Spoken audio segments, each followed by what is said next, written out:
Start करते हैं हम लोग एग्जाम्पल नंबर 29। ये भी बहुत ही बढ़िया क्वेश्चन है और ये कॉन्सेप्ट जो है वो क्लास 11th में भी यूज होता है, याद रखिएगा, है ना। तो इसको समझ लीजिए क्या कह रहा है कि in the given figure the bisector of angle B and angle C of triangle A B C meet at आई।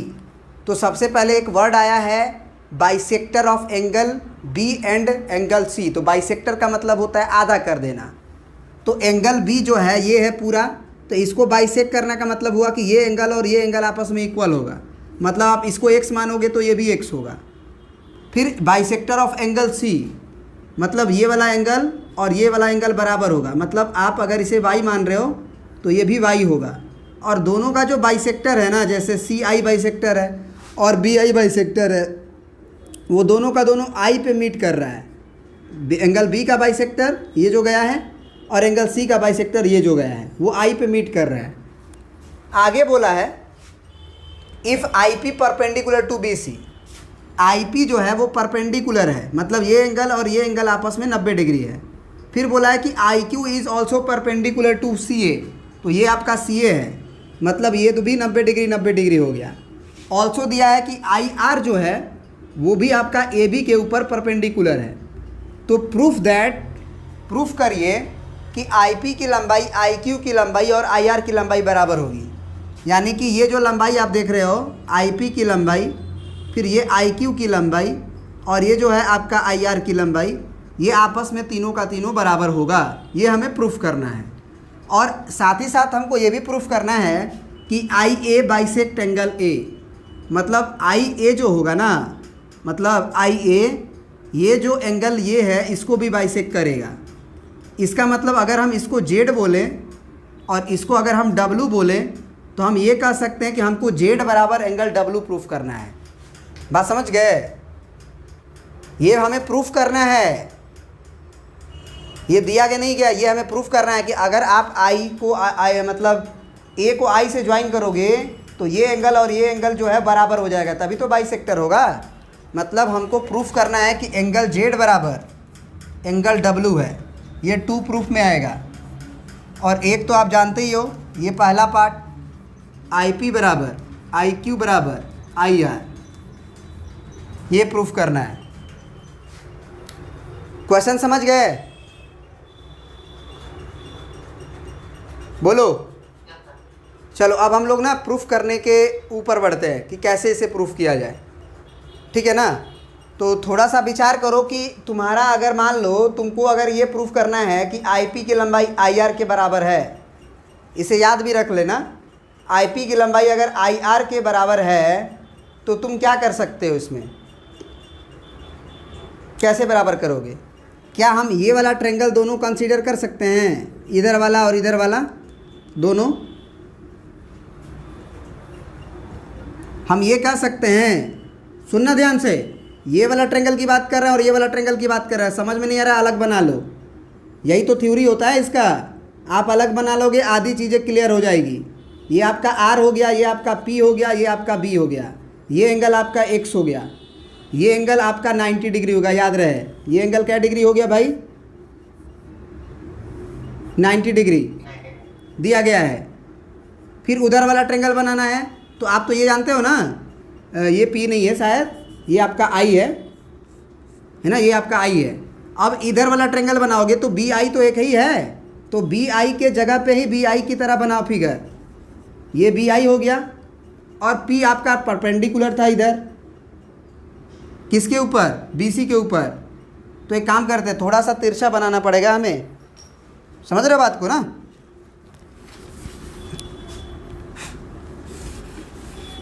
ये देखो ये जो तिरछा है ना, इसको थोड़ा सा तिरछा बनाएंगे ऐसे, और फिर जो है ये आपका 90 डिग्री है तो कुछ इस तरह से जाएगा, और ये आपका बी आई होगा और ये आपका पी होगा, ये 90 डिग्री है।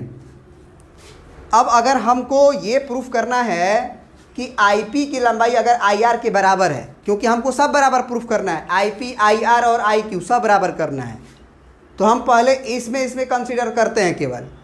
तो हम ये कह सकते हैं ना कि ये एंगल 90 डिग्री और ये एंगल 90 डिग्री तो बराबर है, तो अगर एक एंगल 90 डिग्री प्रूफ कर दिए तो यहाँ पे तो आरएचएस भी लग सकता है, अगर दो को साइड बराबर हो जाएगा तो भी काम हो जाएगा। वैसे हो गया ये वाला एंगल एक्स है तो ये भी एंगल एक्स सीधा है, बोलो दिया गया है ना कि बाइसेक्टर था। और बी आई साइड जो है वो बी आई साइड के तो कॉमन है ना, बराबर है ना दोनों में। तो ये साफ दिखाई दे दिया ना कि दो एंगल दोनों ट्रेंगल का बराबर है और एक साइड बराबर है। तो ये वाला साइड कहाँ है, दोनों एंगल के बाहर है कि अंदर है? बाहर है, क्योंकि ये एंगल फिर साइड हुआ है, इन दोनों एंगल के बीच में नहीं है। तो यहाँ पे तुमको ये समझना है कि एंगल साइड लगेगा कि एंगल साइड एंगल लगेगा, या फिर साइड एंगल साइड लगेगा। तो ये आप अगर देखो कभी भी अगर कंफ्यूजन में रहो, आप दो फिगर अलग बना लो। अब दोनों कॉन्ग्रुएंट हो गया, तो करस्पॉन्डिंग पार्ट के बराबर हो जाएगा, यानी कि आई आर की लंबाई आई पी के बराबर हो जाएगी। ये बात सत्य है, ये प्रूफ हो गया। अब आ जाते हैं इधर वाले ट्रेंगल में, इसमें और इसमें कंसीडर करते हैं, फिर से वही कहानी लिखेंगे। अगर इधर वाले ट्रेंगल और इधर वाले में कंसीडर करेंगे तो आप एक ट्रेंगल इधर ऐसे बना लो, ये आपका आई हो गया, ये आपका पी हो गया, ये आपका सी हो गया। और एक ट्रेंगल आप आई क्यू वाला बना लो।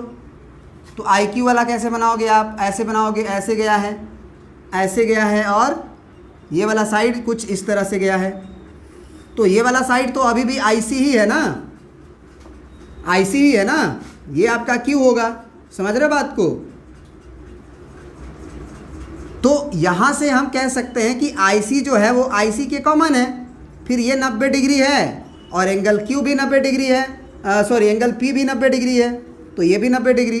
फिर हम ये बोलेंगे कि ये वाला एंगल और ये वाला एंगल बराबर था, या मतलब ये वाला एंगल वाई था। याद करो, क्यू सी आई वाई था, और आई सी पी ये भी वाई था। तो फिर से दो एंगल बराबर हो रहे हैं और एक साइड बराबर हो रहा है। तो फिर से हम क्या कह देंगे, यहाँ से कॉन्ग्रुएंट हो गया, और कॉन्ग्रुएंट हो गया तो आई पी की लंबाई किसके बराबर होगी? सी पी सी टी से आई क्यू के। बात समझ में आई? और इधर वाले फिगर में हमारा अभी क्या बराबर प्रूफ हुआ था? आई आर की लंबाई किसके बराबर? आई पी के। आई आर की लंबाई किसके बराबर? आई पी के। तो इसका मतलब तो यही ना हुआ कि आई पी आई क्यू के भी इक्वल है और आई पी आई आर के भी इक्वल है, तो सब बराबर है ना, हो गया तब तो ये बात प्रूफ हो गया, पहला पार्ट प्रूफ हो गया। आई पी बराबर आई क्यू बराबर आई आर। आप अच्छे से गिवन वगैरह लिख लेना, ट्रेंगल कंसीडर कर लेना कि in triangle this and this, by side angle side या जो भी लग रहा है, यहाँ पे तो एंगल साइड लग रहा है, उस कॉन्ग्रुएंसी से कॉन्ग्रुएंट हुआ। सी पी सी टी से आपने आई पी बराबर आई क्यू लिखा, आई आर बराबर आई पी लिखा। वैसे हम लिख भी देंगे, है ना, लेकिन अब समझा दिए हैं तो अब लिखा हुआ समझाएंगे नहीं, अब डायरेक्ट लिख देंगे, ठीक है ना। तो ये पार्ट प्रूफ हो चुका है। अब दूसरा पार्ट देखते हैं, आई ए बाइसेक्ट एंगल ए। तो हमको ये प्रूफ करना है कि एंगल जेड जो है एंगल डब्ल्यू के बराबर होगा, यही ना प्रूफ करना है हमें।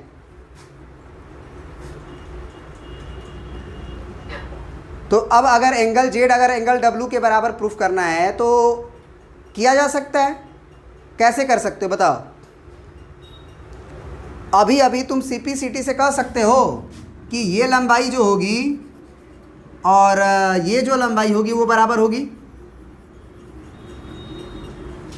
बोलो, क्योंकि ये वाला ट्रेंगल और ये वाला ट्रेंगल भी आपस में कॉन्करेंट ही होगा,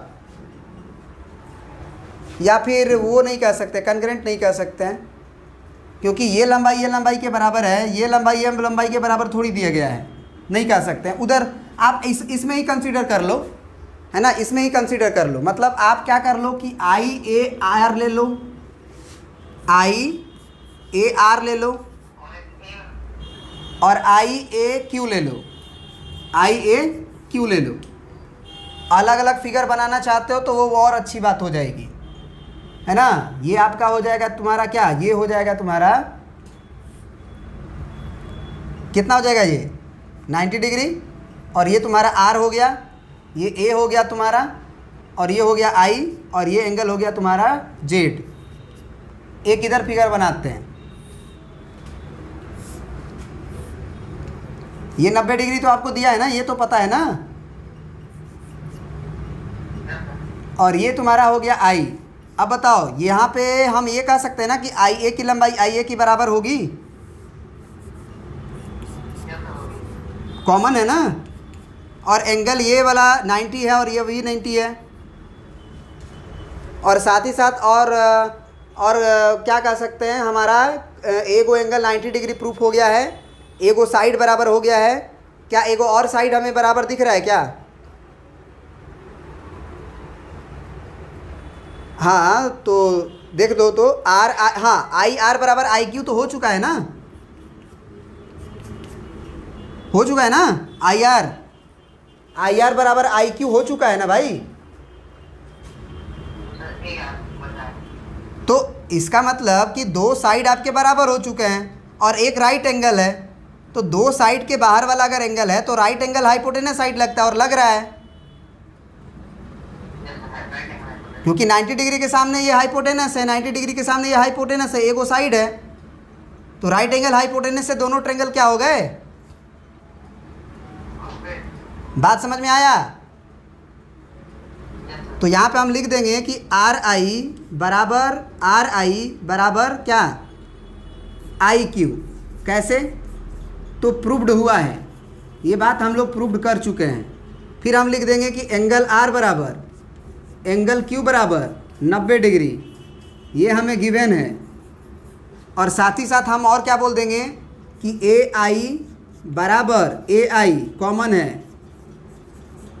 तो अब ध्यान से देखा जाए तो ये जो राइट एंगल के अगल बगल के साइड हैं, अगल बगल के साइड नहीं हैं, दोनों साइड ऐसे हैं। तो by R H S congruency criteria triangle कौन सा? बता दो कौन सा। चलो यहाँ पे लिख देते हैं, यहाँ पे लिख देते हैं, कौन सा बोलो। आई ए आर अगर मान लो लिखते हैं हम इधर, तो ऑर्डरिंग के रूप में यहाँ पे हम क्या लिखेंगे? आई ए आर लिखे हैं, तो आई ए क्यू लिख के देखो क्या सही लिख पा रहे हो? आई ए क्यू सही है।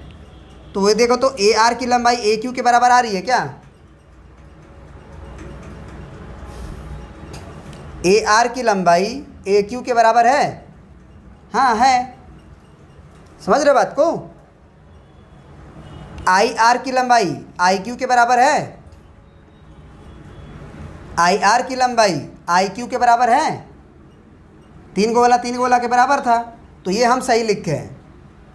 यहाँ से ये भी देख सकते हो कि एंगल ये 90 डिग्री है और ये एंगल 90 डिग्री है, तो ये लास्ट में, ये भी लास्ट में चलेगा। समझ रहे बात को? तो अब ये बराबर हो गया, तो बाई CP/CT क्या कहेंगे? Corresponding part of congruent triangle बराबर होंगे सारे। तो अब यहाँ पे अगर बीच में एंगल ए दिख रहा है आपको, तो वो एंगल ए किसके बराबर होगा? इधर के बीच वाला एंगल ए के। और इधर अगर जेड माने थे तो उधर वाला याद है डब्लू माने थे। तो इसका मतलब एंगल जेड बराबर एंगल डब्लू। प्रूव्ड हो गया। अब सुनो एक बात ध्यान से, क्लास 11th में जो थ्योरी यूज होता है उसको समझना, बता देते हैं आपको। अब एक बात बताओ, आई तो एक ऐसा पॉइंट हो गया ना जहाँ से P की दूरी, Q की दूरी और R की दूरी बराबर है। आई एक ऐसा जगह है जहाँ से तीन जगह की दूरियां बराबर है, और तीन जगह की दूरियां बराबर होगी तो वो सर्कल के सरकमफेरेंस पे होगा कि नहीं, रेडियस के रूप में। सोचो, एक सर्कल है, यहाँ पे ये दूरी बराबर हो गया, तो हम ये नहीं कह सकते कि तीनों पॉइंट से एक सर्कल पास करेगा।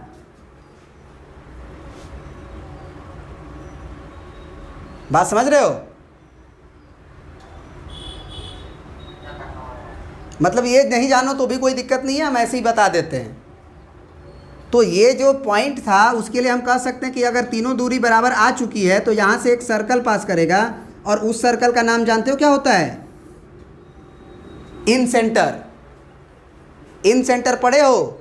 ट्रायंगल के एंगुलर बाइसेक्टर जहाँ इंटरसेक्ट करते हैं उसे इन सेंटर कहते हैं। याद करो, पढ़ाए हुए हैं। ये एंगल का बाइसेक्टर ये था, ये एंगल और ये एंगल का बाइसेक्टर ये था, ये एंगल का बाइसेक्टर ये था, तो ये इन सेंटर कहलाएगा। और इन सेंटर मतलब ट्रायंगल के अंदर सर्कल होना चाहिए, तो ट्रायंगल के अंदर ही तो है। बात समझ में आई? तो ये आप अच्छे से प्रूफ वगैरह लिख लीजिएगा। याद रखिएगा कि अगर ट्रायंगल के अंदर आपको एक सर्कल बनाना है तो ये सर्कल तीनों साइड को टच करके जाता है। ये 90 होता है, ये 90 होता है, ये 90 होता है। और ये जो इन सेंटर होता है, बोला जाता है कि तीनों एंगल के एंगुलर बाइसेक्टर के पॉइंट ऑफ इंटरसेक्शन पे लाई करता है। समझ गए बात को ना?